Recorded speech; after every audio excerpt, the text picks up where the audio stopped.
dipaksa, cara menyenangkan penuh cinta. Read aloud, bacakan nyaring sesering mungkin. Manfaatnya sungguh bukan main.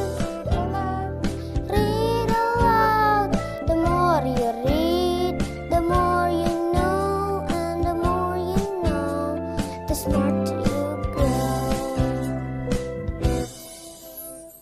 Ada aktivitas sederhana untuk membuat semua suka membaca, berteman dengan buku tanpa dipaksa, cara menyenangkan penuh cinta. Read aloud, bacakan nyaring sesering mungkin. Read aloud, manfaatnya sungguh bukan main. Read aloud, the more you read, the more you know, and the more you know, the smarter you grow. Read aloud, for the smarter you grow.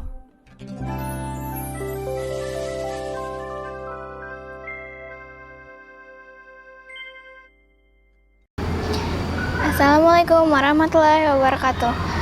Hello, my name is Calista Shakira Ersavian from grade 5. Today I am going to read a book called A Little Princess by Frances Hodgson Burnett. In part 18 of A Little Princess, the magic remains secret and grows stronger.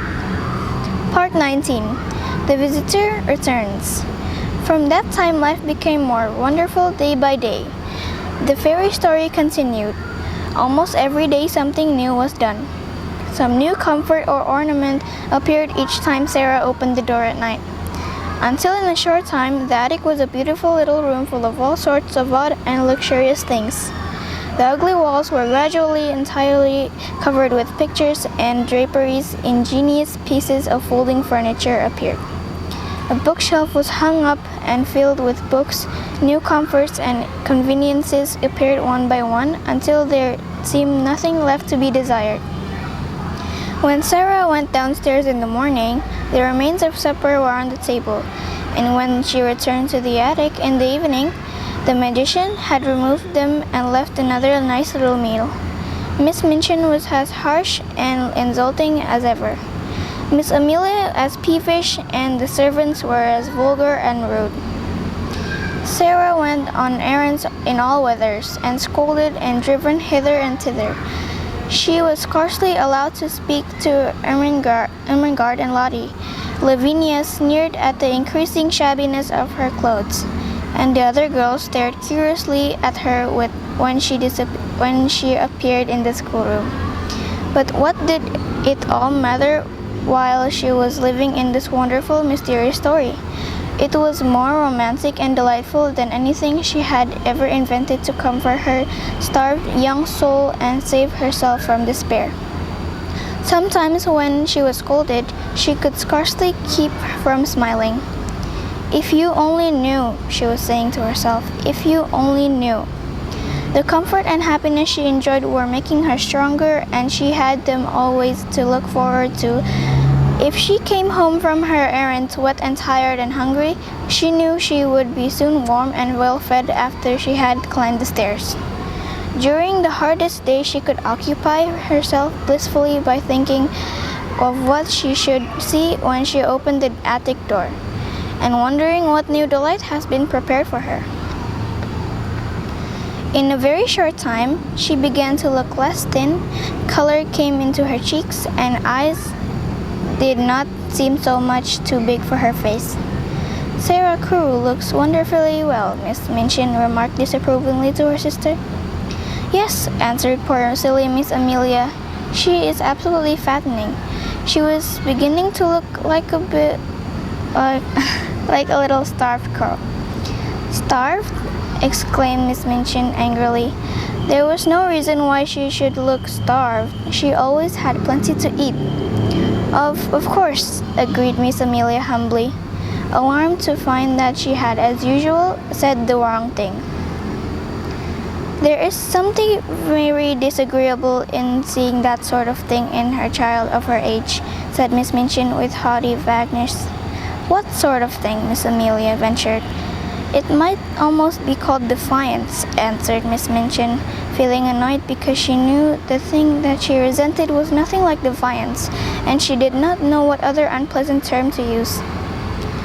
The spirit and will of any other child would have been entirely humbled and broken by the changes she has to submit to.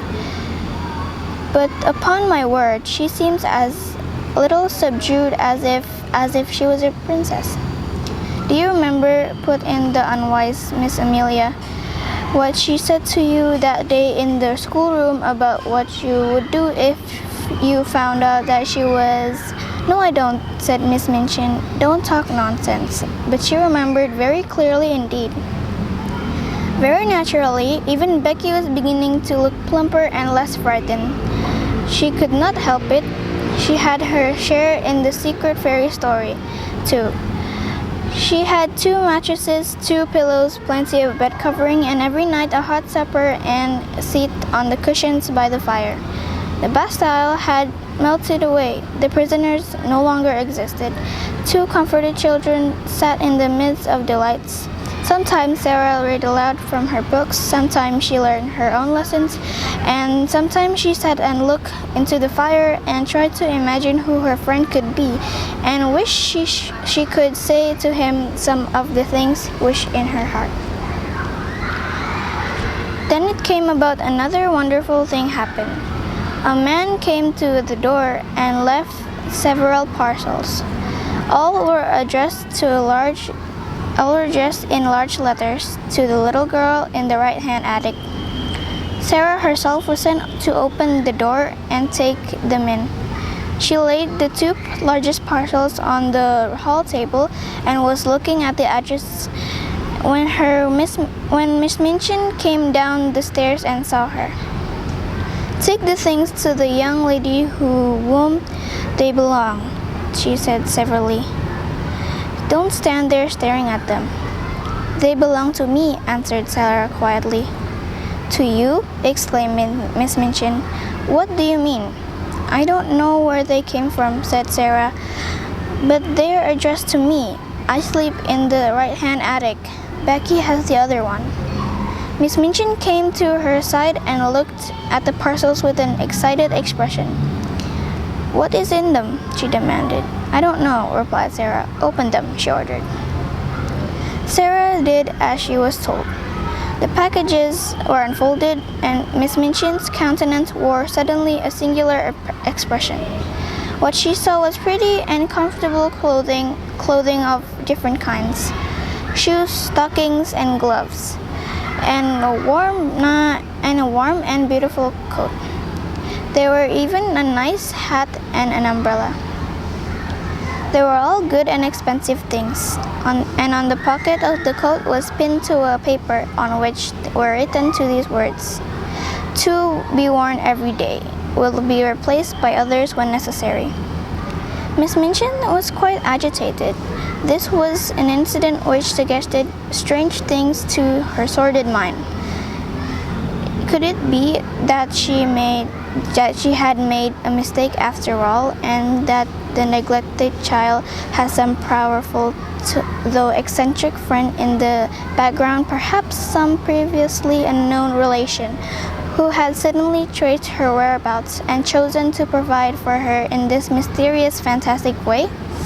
Relations are sometimes very odd, particularly rich old bachelor uncles, who did not care for having children near them. A man of that sort might prefer to overlook his young relations' welfare at a distance. Such a person, however, would be sure to be crotchety and hot-tempered enough to be easily offended. It would not be very pleasant if there was such a one, and he should learn all the truth about the thin, shabby clothes and the scant food and the hard work.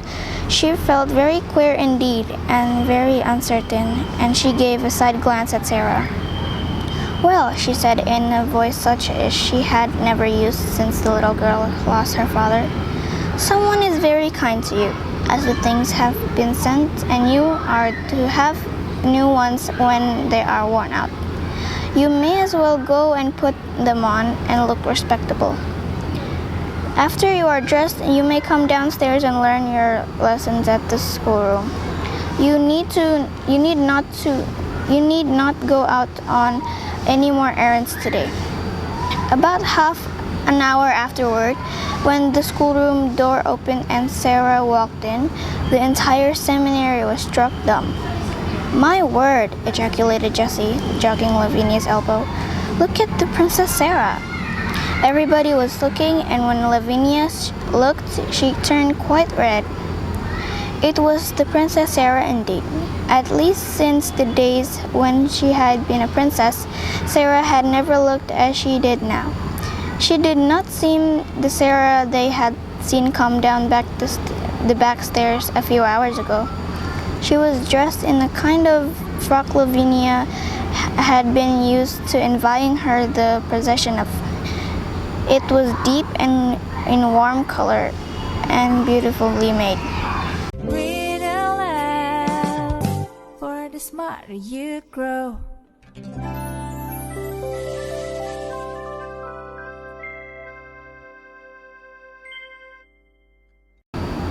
Her slender feet looked as they had done when Jessie had admired them, and the hair, whose heavy locks had made her look rather like a Shetland pony when it fell loose about her small, odd face, was tied back with a ribbon. "Perhaps someone has left her a fortune," Jessie whispered. "I always thought something would happen to her. She's so queer." "Perhaps the diamond mines have suddenly appeared again," said Lavinia scathingly. "Don't please her by staring at her in that way, you silly thing." "Sarah," broke in Miss Minchin's deep voice, "come and sit here." And while the whole schoolroom stared and pushed with elbows and scarcely made any effort to conceal its excited curiosity, when Sarah went to her old seat of honor and bent her head over her books.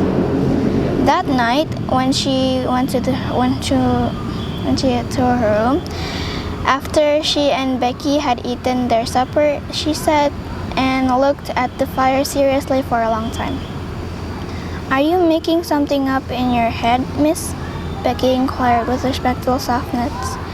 When Sarah sat in silence and looked into the coals with dreaming eyes, it generally meant that she was making a new story. But this time she was not, and looked and shook her head. "No," she answered. "I am wondering what I ought to do." Becky stared, still respectfully. She was filled with something approaching reverence for everything Sarah did and said. "I can't help thinking about my friend," Sarah explained. "If he wants to keep himself a secret, it would be rude to try and find out who he is.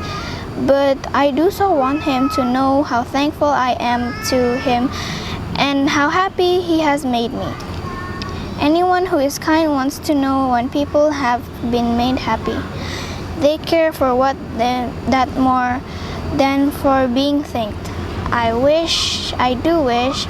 She stopped for short because her eyes at that instant fell upon something standing on a table in a corner. It was something she had found in the room when she came up to it only 2 days before. It was a little writing case fitted with paper and envelopes and pens and ink. "Oh," she exclaimed, "why did I not think of that before?" She rose and went to the corner and brought the case back to the fire. "I can write him," she said joyfully, "and leave it on the table. Then perhaps the person who takes the things away will take it too. I won't ask him anything. He won't mind my thanking him, I feel sure." So she wrote a note. This is what she said. "I hope you will not think it is impolite that I should write this note to you when you wish to keep yourself a secret. Please believe I do not mean to be impolite or try to find out anything at all. I only want to thank you for being so kind to me, so heavenly kind, and making everything like a fairy story. I'm so grateful to you, and I am so happy, and so is Becky. Becky feels just as thankful as I do it.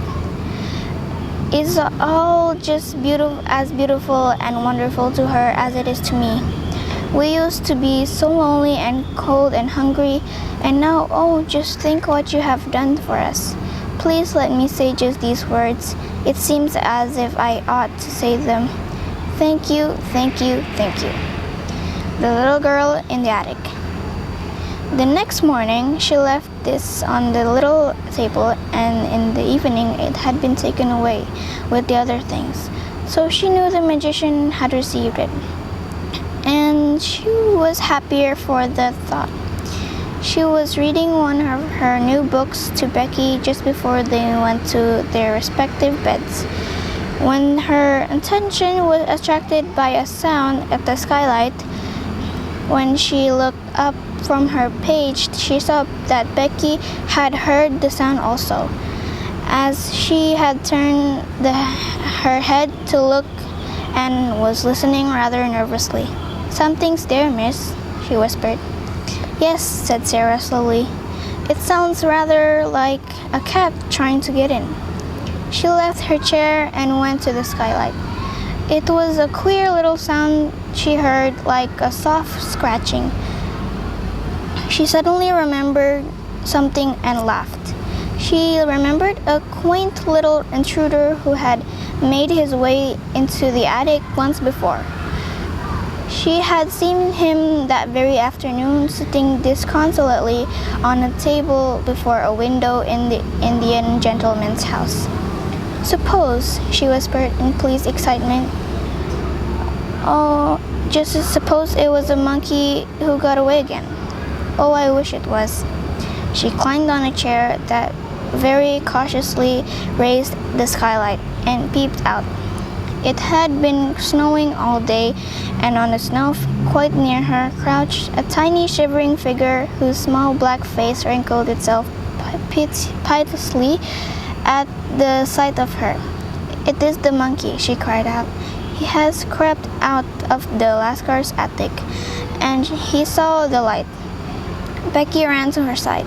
Are you going to let him in, miss? She said. Yes, answered Sarah joyfully. It's too cold for monkeys to be out. They're delicate. I'll coax him in. She put a hand out delicately, speaking in a coaxing voice, as she spoke to the sparrows and the Melchizedek, as if she were some friendly little animal herself. Come along, monkey darling, she said. I won't hurt you. He knew she would not hurt him. He knew it before she laid her soft, caressing little paw on him and drew him toward her. He had felt human love in the slim brown hands of Ram Dass, and he felt it in hers. He let her lift him through the skylight, and when he found himself in her arms, he cuddled up to her breast and looked up into her face. Nice monkey, she crooned, kissing his funny head. Oh, I do love little animal things. He was evidently glad to get to the fire, and when she sat down and held him on her knee, he looked from her to Becky with mingled interest and appreciation. He is plain looking, miss, ain't he? Said Becky. He looks like a very ugly baby, laughed Sarah. I beg your pardon, monkey, but I'm glad you are not a baby. Your mother couldn't be proud of you, and no one would dare to say you looked like any of your relations. Oh, I do like you. She leaned back in her chair and reflected. Perhaps he's sorry he's so ugly, she said, and it's always on his mind. I wonder if he has a mind. Monkey, my love, have you a mind? But the monkey only put up a tiny paw and scratched his head. What shall you do with him? Becky asked. I shall let him sleep with me tonight, and then take him back to the Indian gentleman tomorrow.